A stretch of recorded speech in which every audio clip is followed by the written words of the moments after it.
नमस्कार दोस्तों, मैं पद्मजा भुवनेश्वर ब्लेसिंग टीम से। हम बात कर रहे हैं तरकम सध्यान जी की किताब कर्म और पुनर्जन्म के छठे चैप्टर कर्म और स्थिति के बारे में।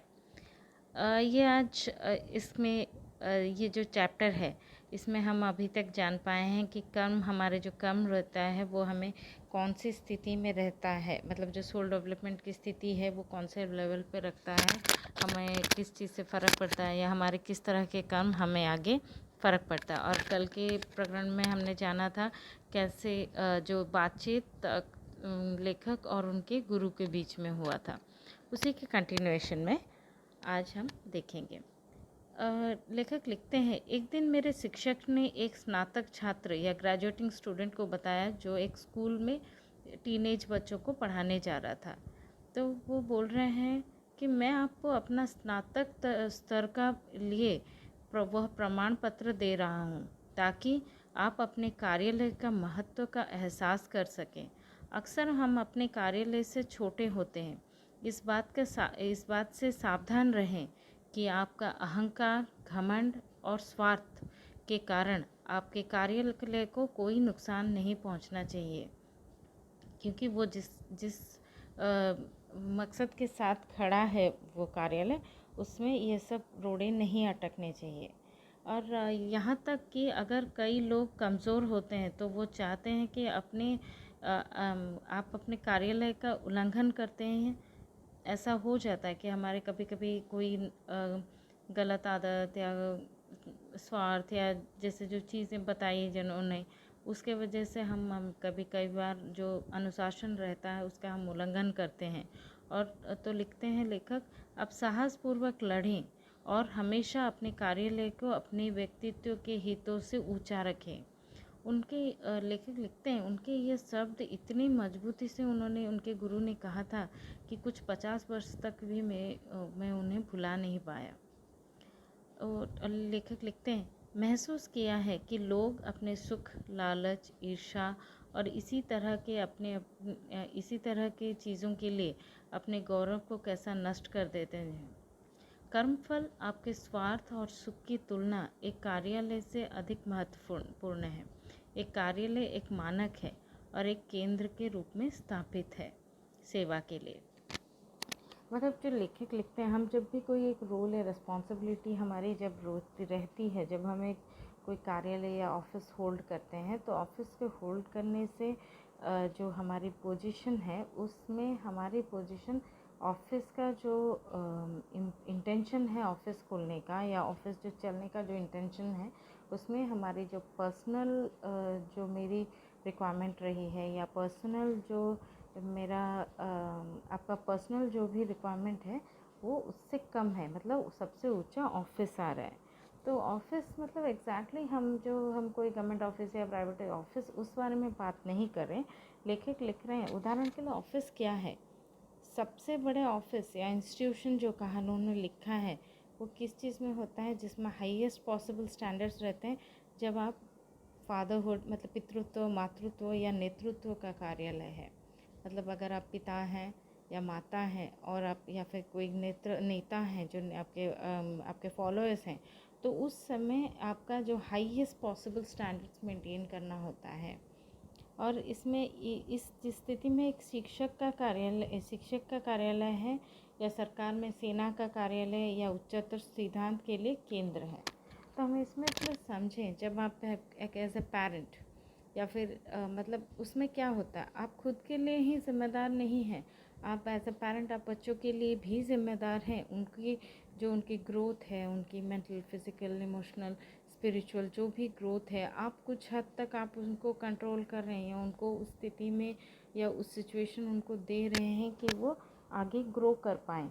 तो उस जगह पे या फिर एक नेता है, आपके कुछ फॉलोअर्स हैं, आप कुछ डिसीजन ले रहे हैं, तो जो उन सारे आपके फॉलोअर्स हैं उन लोगों को अफेक्ट कर रहा है, तो उस समय आपका हाईएस्ट स्टैंडर्ड मेंटेन करना ज़रूरी है। मतलब एक अनुशासन के साथ, आप डिसिप्लिन के साथ एक हाईएस्ट स्टैंडर्ड देंगे ताकि वो उनकी सबकी जो ग्रोथ हो वो मैक्सिमम हो पाए।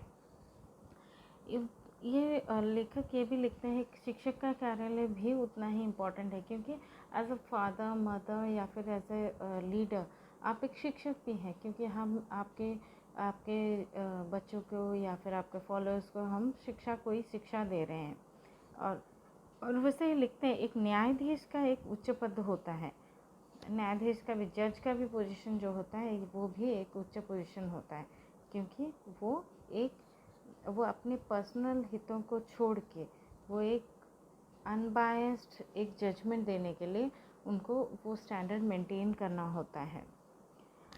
फिर लिखते हैं, कर्मफल भले ही आप खुद को चोट पहुंचाएं तो आपके कार्यालय को चोट नहीं पहुंचाना चाहिए।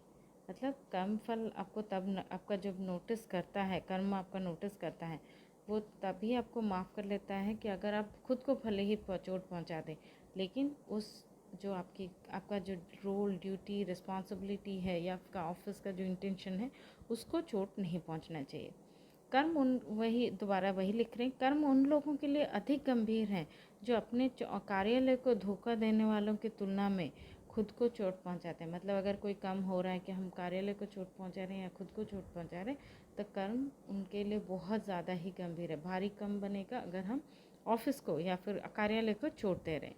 कर्म उन लोगों को अत्यधिक पुरस्कृत करता है जो अपने पास कई कमजोरियां होते हुए भी वो अपने जीवन की कीमत पर कार्यालय को सुधारते हैं और उसके ऊपर उसका उत्थान करते हैं। मतलब अगर हमारी जो रिस्पॉन्सिबिलिटी पूरी ऑनेस्टी के साथ हम अगर सही तरह से अपने ऑफिस का जो काम है, ऑफिस मतलब कोई भी आपका रिस्पॉन्सिबिलिटी जब होता है, जब आप सही तरह से सही रास्तों से जाकर और उस प्रतिष्ठान या उस चीज़ का उत्थान करते हैं, तो आपको कर्म पुरस्कृत करता है।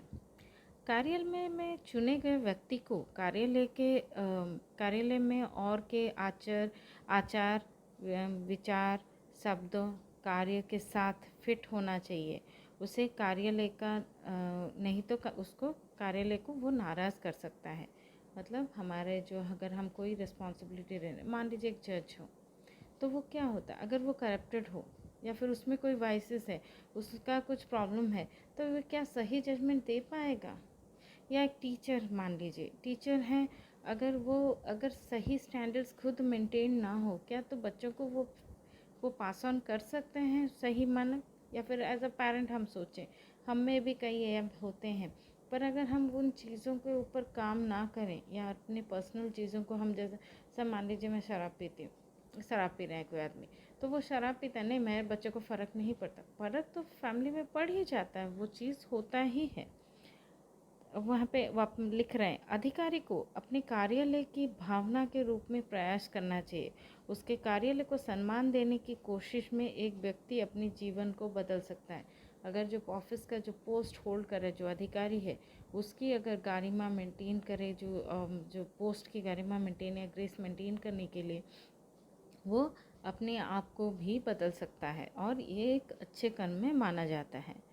बहुत से लोग एक उच्च कार्यालय का प्रतिनिधित्व करने के लिए तैयार महसूस नहीं करते, लेकिन एक बार जब वे अपना जीवन समर्पित करते हैं और ईमानदारी से अपने कार्यालय की भावना का प्रतिनिधित्व करने में कोशिश करते हैं, तो वो एक मेटिकुलस या फिर एक सूक्ष्म आंतरिक परिवर्तन होता है उनमें। मतलब अगर कोई, पहले हम तैयार महसूस नहीं करते हैं कोई काम का या रिस्पॉन्सिबिलिटी के लिए, पर अगर हम ऑनेस्टली सही दिशा में करेक्ट चीज़ों के साथ अगर हम वो ऑफिस के डिग्निटी मेंटेन करते हुए अगर हम अच्छे काम करें, तो हमारे में भी एक सूक्ष्म एक मेटिकुलस चेंज आता है, जो इंटरनल चेंज आता है, धीरे धीरे हमारे काम अच्छे बनते हैं।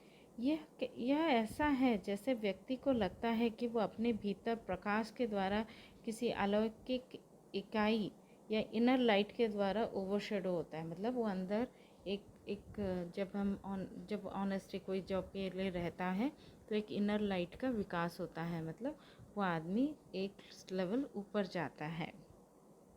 एक उच्च पद की नौकरी के लिए प्रतिबद्धता अपने स्वभाव को बदलने और उसके अपने भविष्य के लिए एक सुंदर कर का निर्माण एक सबसे छोटा रास्ता है। मतलब हमें जो रोल्स एंड रिस्पॉन्सिबिलिटी मिली हैं लाइफ में, भले ही आप जो भी काम करते हो, उसकी जो रोल्स एंड रिस्पॉन्सिबिलिटी मिले, उसको अगर हम ऑनेस्टली और सही ढंग से प्रॉपरली करें, तो हमें ये हमारा जो एक सुंदर कर्म का निर्माण कर सकता है हमारे लिए।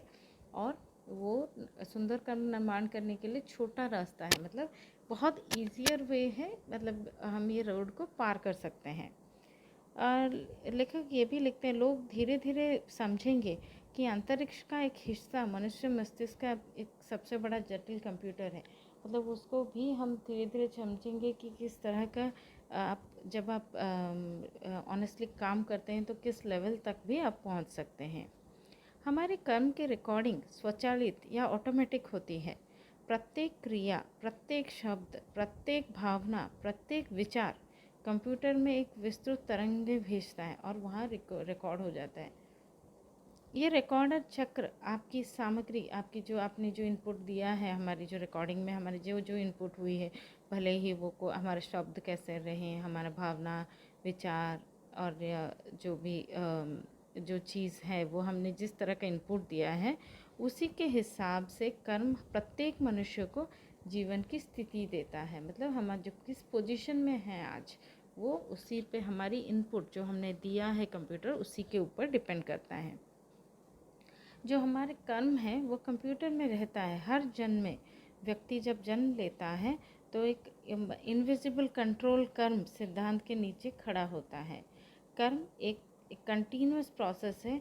वो हम कह सकते हैं कि मनुष्य जीवन का निर्माण उस जीवन के माध्यम से करता है, जिससे वो महसूस करता है, बात करता है और सोचता है। मतलब हम जब जन्म लेने वाले होते हैं, हमारा जो पिछले इनपुट हैं, कर्म है, उसके नीचे वो जो कर्म लॉ ऑफ कर्मा के हिसाब से वो हमें किस जन्म में किस तरह का लेवल या सिचुएशन में पहुंचाएगा, या क्या पोजीशन में हम रहेंगे स्पिरिचुअली, क्योंकि फाइनल क्या है हमारे ग्रोथ, स्पिरिचुअल ग्रोथ। तो हम कहाँ पे रहेंगे उस हिसाब से हमें वो स्थिति में पहुंचाता है। और हम वही मिलता है हमें जो हम महसूस करते रहते हैं, बात करते रहते हैं, सोचते हैं।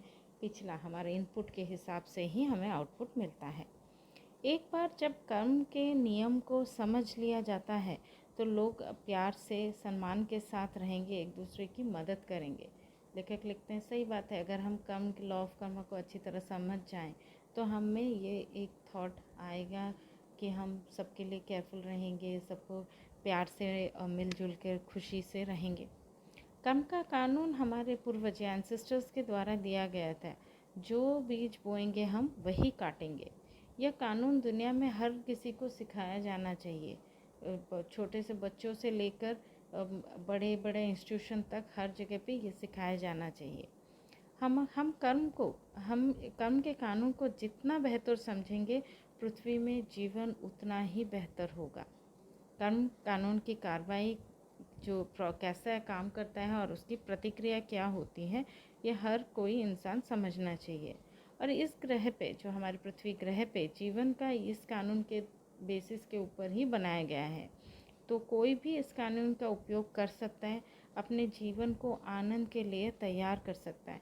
और वह इसे अनदेखा करेगा तो दुख, दर्द और दुख दर्द भरा जीवन के लिए तैयार होना होगा।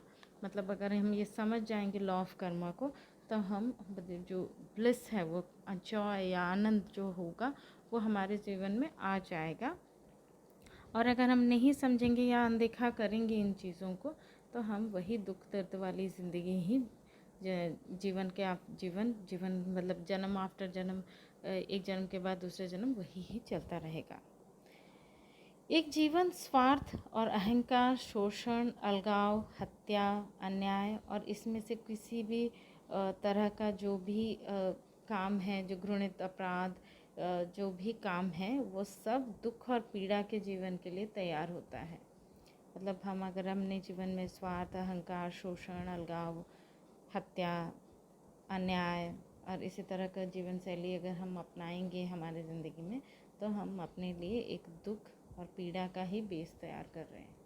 लेकिन अगर हम जीवन में सद्भाव, प्रेम, आनंद, सेवा, धार्मिकता, भलाई, सौंदर्य, ऐसा जीवन अगर ये चीज़ें हमारी ज़िंदगी में जगह देंगे, तो हमारे पास बहुत सारी अपॉर्चुनिटीज़ आएंगी आगे चल के लाइफ में, जिसमें हमें मेंटल या फिर स्पिरिचुअल, मतलब एकदम दिग्गज बना सकता है। मतलब अल्टीमेट हाइट पे हमें पहुंचा सकता है हमारी ज़िंदगी हमारा कर्म।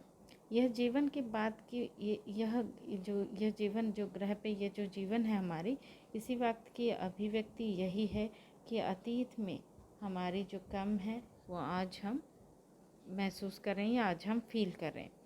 और ये राष्ट्र ये बहुत एक दिलचस्प है कि ये जो माफ़ कीजिएगा, ये लेखक लिखते हैं, ये दिलचस्प है कि हमारे कुछ विश्वविद्यालयों में विभिन्न क्षेत्रों में विशेष परियोजनाएं होती हैं, लेकिन उसमें से कोई भी दुख, दर्द, प्राकृतिक आपदा, अपराध या व्यापक कोर के कारण की खोज करने के लिए कोई भी इस तरह का परियोजना नहीं होता है। ये देखना दिलचस्प होगा कि इस तरह का अगर शोध किया जाए तो उसका परिणाम क्या होगा। वर्तमान हमारे हाथ में मौजूद हो सभी साधन क्या मानवता के इस ग्रह के आनंद के लिए ग्रह को बदलने का फैसला नहीं कर सकती हैं। तो हमारे पास इस तरह की तकनीक है, तो हम अपनी मानव संबंध और सही रिले तकनीक ब्रह्मांड के साथ और उस स्रोत के साथ हम एक सही तालमेल बना के हम बन सकते हैं। मतलब अगर वही लेखक लिख रहे हैं, अगर हम लॉ ऑफ कर्मा या लॉ ऑफ ये जो कानून है हम अच्छी तरह से समझ जाएं इस चीज़ को, तो हमें ये बेहतर होगा हमें आगे समझाने और समझने के लिए। तो दोस्तों आज के लिए बस इतना ही। कल हम 7वां चैप्टर करेंगे। तो तब तक खुश रहिए, स्वस्थ रहिए। धन्यवाद।